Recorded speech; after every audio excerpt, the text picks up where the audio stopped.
One of the tricks of this book was to swap viewpoint from being about Elizabeth Woodville, the matriarch of the House of York, the White Queen, to the matriarch of the House of Tudor, of Lancaster, the Red Queen, Margaret Beaufort. And it was really quite hard initially. I thought I'd never love anybody as much as I love Elizabeth Woodville, but I found it very, very soon I could start imagining things from the point of view of Margaret Beaufort.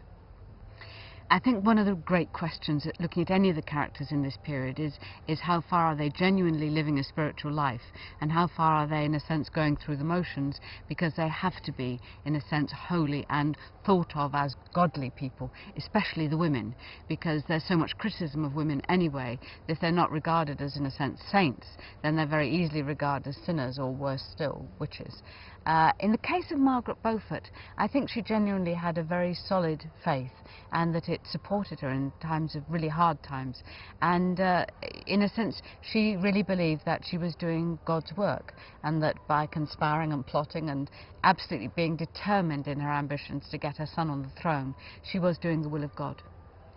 The scenes of Mary's childbirth in the book are horrific, but childbirth was horrific in those days. There's no anaesthesia at all. There's no idea that pain should be controlled or relieved. It's part of the experience of having a baby to the medieval physicians, and indeed very few people have a physician. You have midwives who would probably be very skilled in folklore terms, but of course some of them don't know anything about, they know nothing about hygiene, and they know nothing about in a sense how to deal with any of the problem births. Margaret Beaufort has a birth which is so bad for her as such a very young girl that she is rendered infertile and she can never have another child. One of the interesting things about Margaret Beaufort is that although she is an heiress to the House of Lancaster and she's the daughter of a Beaufort, so she's in a sense socially a very, very important person. In fact, she is used absolutely as a pawn. She is married very, very young, she's bedded very, very young, and she's sent off to live with her husband. She is of no importance to anybody personally. She is of importance only as a member of this great house. Margaret's son Henry himself, to his dying day, always acknowledged his loyalty and his gratitude to his mother, both for the terrible childbirth he had, which I'm sure she described to him with as much guilt-inducing description as possible, but also because he really did know that while he was an exile in Brittany with very, very little chance of coming back to England, she never stopped campaigning for him.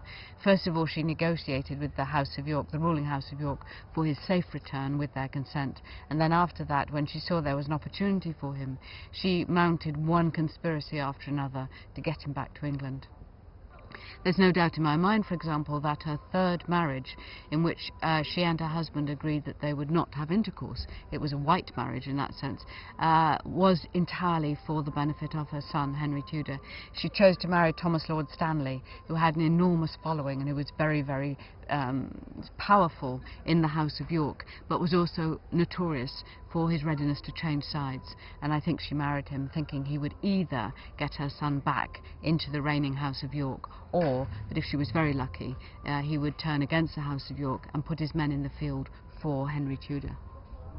Margaret Beaufort has to find a way to legitimate the claim that her son Henry Tudor's making on the English crown.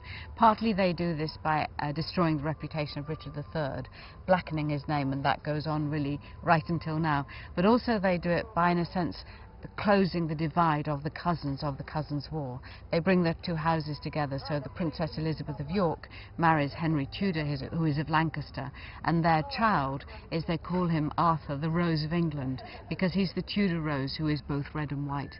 And that, for her, is the absolute coup, that not only does she bring her son back to England, but with him and with this marriage she can bring peace. There's no doubt in my mind that she didn't like her daughter-in-law very much, because Elizabeth was of the enemy house, and Elizabeth was very loyal and had been very attached to Richard III, and of course her father was Edward IV. But Margaret Beaufort was a masterly politician, and I'm sure she just assumed that this was the price she would have to pay to get the daughter-in-law that she needed for her son's throne to be secure.